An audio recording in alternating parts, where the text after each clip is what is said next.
अस्सलाम वालेकुम व्यूवर्स। आज हम biology 9th class chapter number 1 introduction to biology start करने जा रहे हैं। ठीक है, लेट्स स्टार्ट।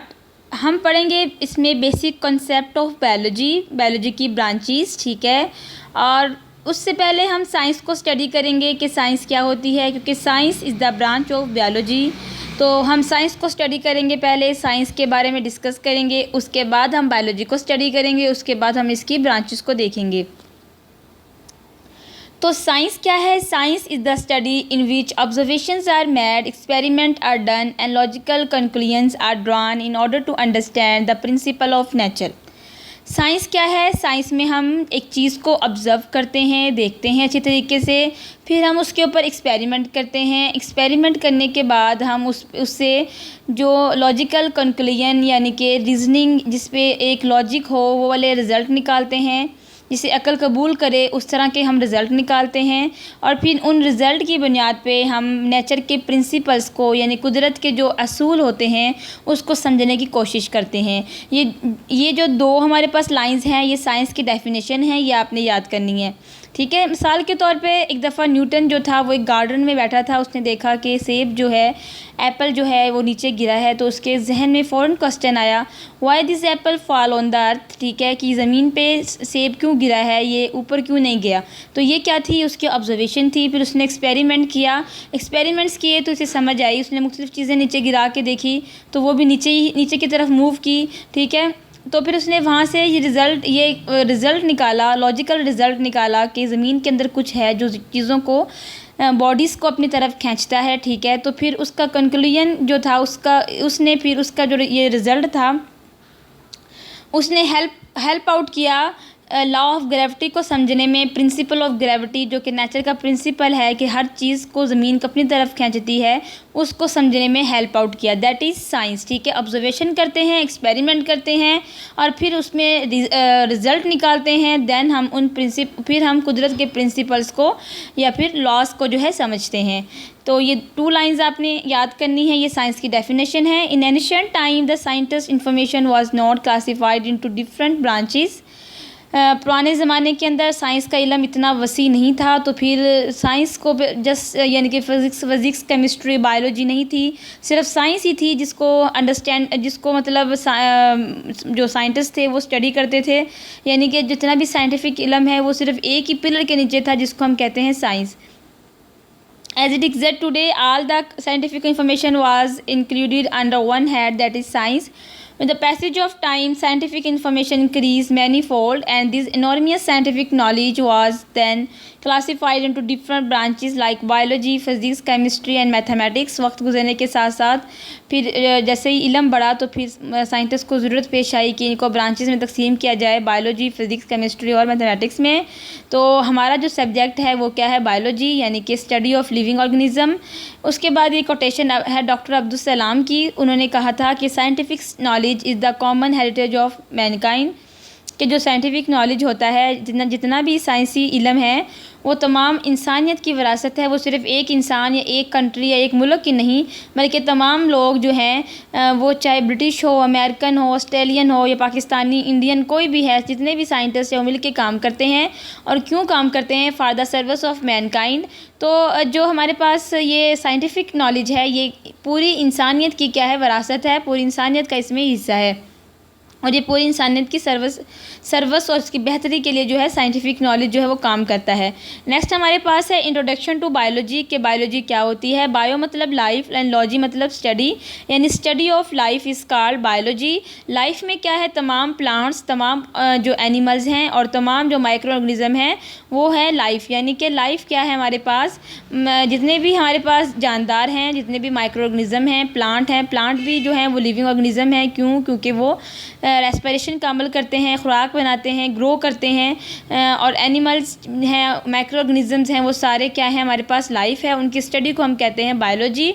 तो बायोलॉजी क्या है? The scientific study of life. ये साइंटिफिक स्टडी है लाइफ की, यानी साइंसी स्टडी है ज़िंदगी को समझना, ज़िंदगी को देखना कि ज़िंदगी के जो जानदार हैं वो किस तरह प्रॉपर अपना काम करते हैं, उनकी बॉडी में किस तरह सेल्स होते हैं, सेल्स किस तरह काम करते हैं, और इसके अलावा जो है किस तरह वो जानदार जो होते हैं वो रिप्रोडक्शन करते हैं, किस तरह वो अपना खाना खाते हैं, किस तरह खाना हज़म होता है, और किस तरह उनका माइंड काम करता है, यानी कि हमारे एक एक चीज़ को लिविंग ऑर्गेनिज्म की स्टडी कर लेना इज़ कॉल्ड बायोलॉजी। ठीक है, the word biology has been drive from 2 Greeks word, ये 2 ग्रीक्स वर्ड का मजमुआ है। बायोस का मतलब होता है life, meaning life, and logos मतलब थॉट और रीजनिंग यानी अंडरस्टैंड करना, समझना। इन द कोर्स ऑफ बायोलॉजी वो इतना आपने याद करना है। ये हमारे पास रीजनिंग तक क्या है, बायोलॉजी की डेफिनेशन है। नेक्स्ट जो मैं आपको रीड करवा रही हूँ सिर्फ अंडरस्टैंडिंग के लिए, इसको आपने याद नहीं करना। ऊपर से आपने सिर्फ साइंस की डेफिनेशन याद करनी है और यहाँ से आपने इतना सिर्फ 2 लाइंस याद करनी है। That is the definition of biology. In the course of biology we will study how man has thought about living things. इसमें हम देखते हैं कि इंसान किस तरह लिविंग थिंग को समझता है, उसके बारे में सोचता है। To understand and appreciate nature, और किस तरह वो नेचर को समझता है और अप्रिशिएट करता है। It is essential to understand to study the structure, function and related aspect of living organism.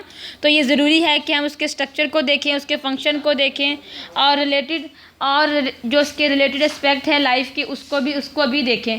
ठीक है, तो आगे हमारे पास है the study of living organism also provide information and remedies to human problem regarding health, food and environment etc.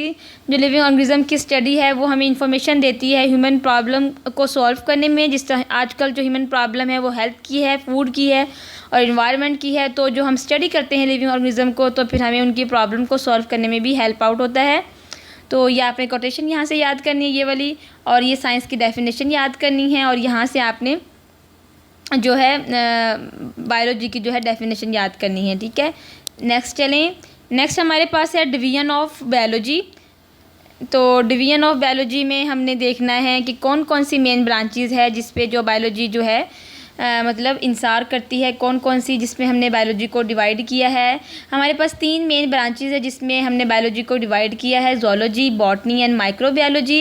इन 3 शाखों से ही, 3 branches से ही next हमारे पास मज़ीद ब्रांचेस जो है निकली हैं। They are 3 major division of biology we study the different aspect of life in aspect of life of the major group of organism, यानी जानदारों के जो मेजर ग्रुप्स हैं वो 3 हैं, animal, plant and micro organism. तो ये 3 ब्रांचेस जो हैं ये उन 3 ग्रुप्स को स्टडी करती है, फिर इन्हीं से मज़ीद ब्रांचेस जो हैं निकलती हैं। तो ज़ूलॉजी क्या है हमारे पास,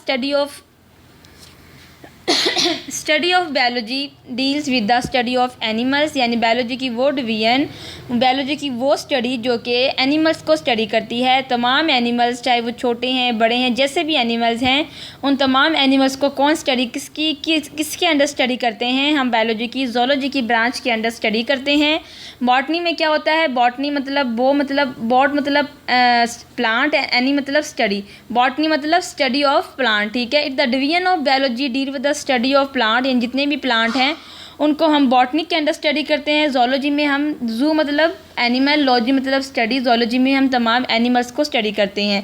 microbiology the study of biology deal with the study of micro organism such as bacteria, ETC यहाँ पे सिर्फ बैक्टीरिया लिखा हुआ है। माइक्रोस्कोपिक एल्गी, प्रोटिस्ट जो होते हैं वो भी माइक्रो ऑर्गेनिज्म होते हैं। वायरसेस भी माइक्रो ऑर्गेनिज्म होते हैं, जो आजकल कोरोना वायरस आया हुआ है दैट इज़ माइक्रो ऑर्गेनिज्म। ठीक है, यीस्ट क्या है हमारे पास, माइक्रो ऑर्गेनिज्म है।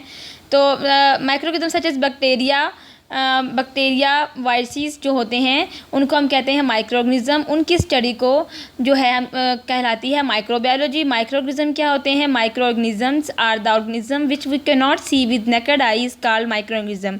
The organism which we can not see with naked eye is called micro organism. ठीक है, तो इन्हीं ब्रांच से फिर मज़ीद ब्रांचेस निकलती है, उनको हम फिर कल नेक्स्ट लेक्चर में स्टडी करेंगे।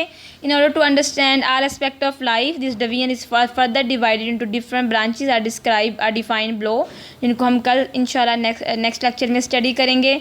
अभी ये 3 ब्रांचेस आपने अच्छे से याद करनी है, zoology, botany and microbiology. The division of biology deal with the animal is called zoology, and division of biology deal with the study of plant is botany, and microbiology the study of microorganism। ठीक है, और उसके बाद यहाँ से आपने science की definition याद कर लेनी है जिसमें हमने ऑब्जर्वेशन करनी है। जो क्या है साइंस, क्या है observation, experiment, logical conclusion and understand the principle of nature. और ये वाला आपने नहीं याद करना, कोटेशन याद करनी है। और यहाँ से आपने साइंटिफिक स्टडी ऑफ लाइफ को कहलाती है बायोलॉजी, बायोलॉजी की डेफिनेशन आपने याद कर लेनी है। और ये जो मज़ीद हमारे पास है ये आपने यहीं याद करना। ठीक है। आई होप सो कि आपको बायोलॉजी की डेफिनेशंस और उसके ब्रांचेस का अच्छे तरीके से कंसेप्ट हो गया होगा।